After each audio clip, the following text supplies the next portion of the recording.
കേരളത്തിലെ ഏറ്റവും വലിയ ആരാധനാലയവും കോടിക്കണക്കിന് ഭക്തരുടെ പുണ്യസങ്കേതവുമായ ശബരിമലയെ ചുറ്റിപ്പറ്റി ഉയർന്നിട്ടുള്ള അഴിമതി ആരോപണങ്ങൾ സംസ്ഥാനത്തെ ഞെട്ടിക്കുന്നതാണ്. സ്വർണ്ണപ്പാളികൾ പതിക്കുന്നതിലും നിർമ്മാണ പ്രവർത്തനങ്ങളിലും നടന്ന അഴിമതികൾ ഇപ്പോൾ എൻഫോഴ്സ്മെന്റ് ഡയറക്ടറേറ്റിന്റെ പരിധിയിലെത്തിയിരിക്കുന്നു. വെറുമൊരു സ്വർണ്ണക്കൊള്ള എന്നതിലുപരി ക്ഷേത്രത്തെ മറയാക്കി നടന്ന കോടിക്കണക്കിന് രൂപയുടെ കള്ളപ്പണം വെളുപ്പിക്കലാണ് ഇ ഡി ഇപ്പോൾ അന്വേഷിക്കുന്നത്. ശബരിമലയിലെ ദ്വാരപാലക ശില്പങ്ങളിലും ശ്രീകോവിലിലും സ്വർണ്ണപ്പാളികൾ പതിക്കുന്നതുമായി ബന്ധപ്പെട്ടാണ് അഴിമതിയുടെ ആദ്യ ലക്ഷണങ്ങൾ കണ്ടു തുടങ്ങിയത്. സ്വർണ്ണപ്പാളികൾക്ക് പകരം ചെമ്പ് ഉപയോഗിച്ചുവെന്നും സ്വർണത്തിന്റെ തൂക്കത്തിൽ വലിയ ക്രമക്കേടുകൾ നടത്തിയെന്നുമാണ് പ്രധാന ആരോപണം.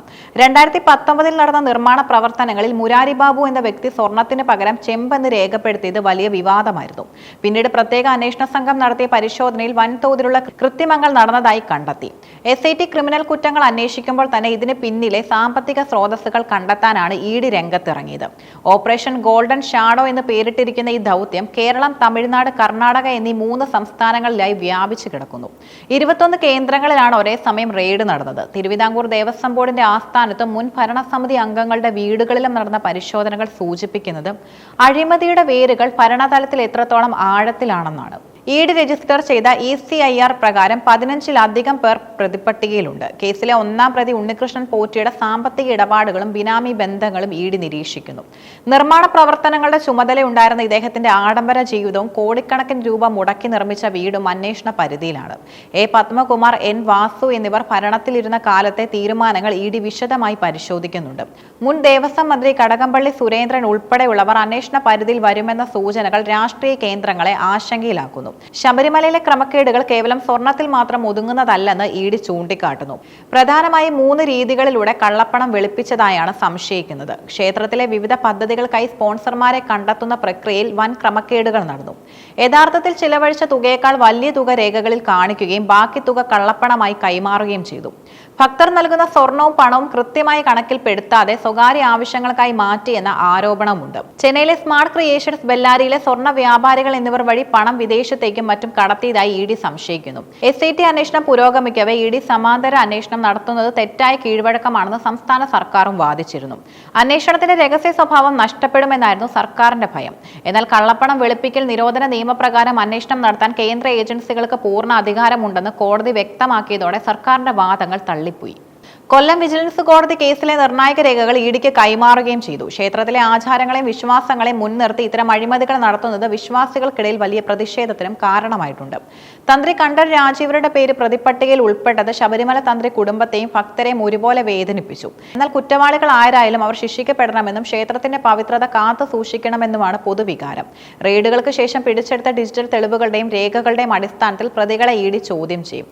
കുറ്റകൃത്യത്തിലൂടെ സമ്പാദിച്ച സ്വത്തുക്കൾ കണ്ടുകെട്ടുന്ന നടപടികളിലേക്കും ഇ ഡി കടന്നേക്കും. വിദേശത്തേക്ക് കടന്നതായി സംശയിക്കുന്ന പ്രതികൾക്കായി ലുക്കൌട്ട് നോട്ടീസ് പുറപ്പെടുവിക്കാനും സാധ്യതയുണ്ട്. ശബരിമല സ്വർണ്ണക്കൊള്ള കേസ് കേരളത്തിലെ അഴിമതി വിരുദ്ധ പോരാട്ടത്തിൽ ഒരു നിർണായക ഘട്ടമാണ്. ഭരണ സംവിധാനങ്ങളെ ദുരുപയോഗം ചെയ്ത് ദൈവത്തിന്റെ പേരിൽ പോലും സാമ്പത്തിക ലാഭം കൊയ്യുന്നവർക്ക് ഈ അന്വേഷണം ഒരു താക്കീതാകണം.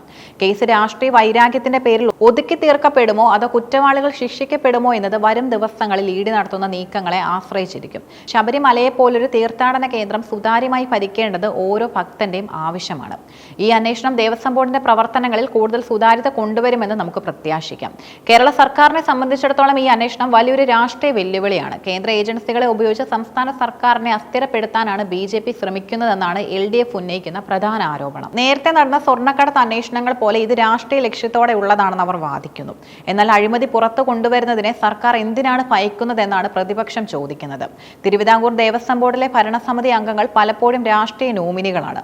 മുൻ ബോർഡ് പ്രസിഡന്റുമാരായ A. പത്മകുമാർ, N. വാസു എന്നിവർക്കെതിരെയുള്ള അന്വേഷണം CPM-നെ നേരിട്ട് പ്രതിരോധത്തിലാക്കുന്നു. ഭരണസമിതിയുടെ തീരുമാനങ്ങളിൽ പാർട്ടി ഇടപെടലുകൾ ഉണ്ടായിട്ടുണ്ടോ എന്ന ചോദ്യം ഉയരുന്നത് സർക്കാരിന്റെ പ്രതിച്ഛായയെ ബാധിക്കുന്നുണ്ട്.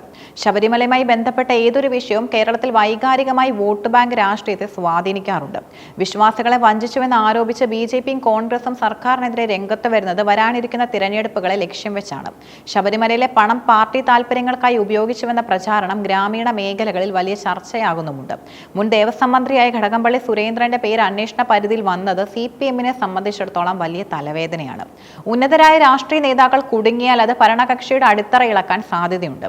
ചുരുക്കത്തിൽ നിയമപരമായ ഒരു അന്വേഷണത്തിനപ്പുറം കേരളത്തിലെ അധികാര രാഷ്ട്രീയത്തെയും വിശ്വാസ രാഷ്ട്രീയത്തെയും പുനർനിർവചിക്കുന്ന ഒന്നായി ഈ കേസ് മാറിയിരിക്കുന്നു. EDയുടെ തുടർന്നുള്ള ഓരോ നീക്കവും വരും ദിവസങ്ങളിൽ വലിയ രാഷ്ട്രീയ ധ്രുവീകരണത്തിനും കാരണമായേക്കാം.